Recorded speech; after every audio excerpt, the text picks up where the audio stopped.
protecting his iliacs. So if we're assuming that somebody's in, just for now, seated butterfly, one of the most common passes I see in this position, relies on allowing people to take other grips. So instead of him protecting his iliacs here, he starts, for example, grabbing my collar.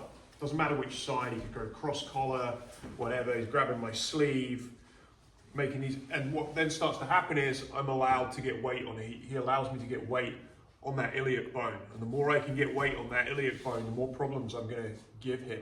So unless he's gonna, be absolutely confident he's gonna be choking me out and I can be grip fighting here, anything where I can put weight in that iliac allows me to start causing him problems, taking my hook off. So what we're gonna be working on instead is just not allowing me to put, his feet are flexed, so he's kind of keeping me in here. And this is just a drill to begin with. But what I think the most important thing here is keeping this type of idea of people putting their forearm here on the hip bone or putting their hand on the hip bone and then moving away from it. So they use this as a pin. They're often flaring the elbow into that knee and they move this way to break here. They can also go here as well.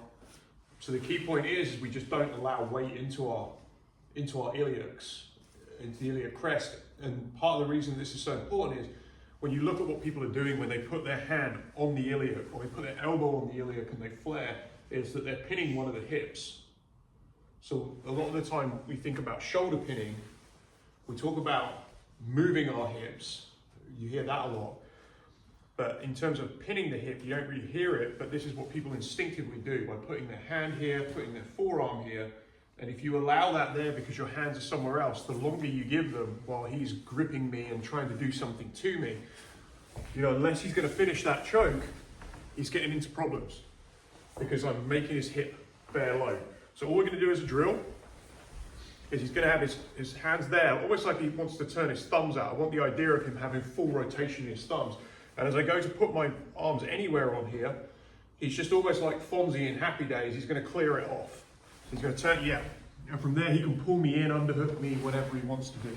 Right? I don't really care, but that's the drill we're just going to work on. So feet are flexed. He's flexing as close to my sitting bones, which we're going to come on to later on. I go to put here, and he's just going to clear. Make me break my posture, pull me down. Let's give it a go.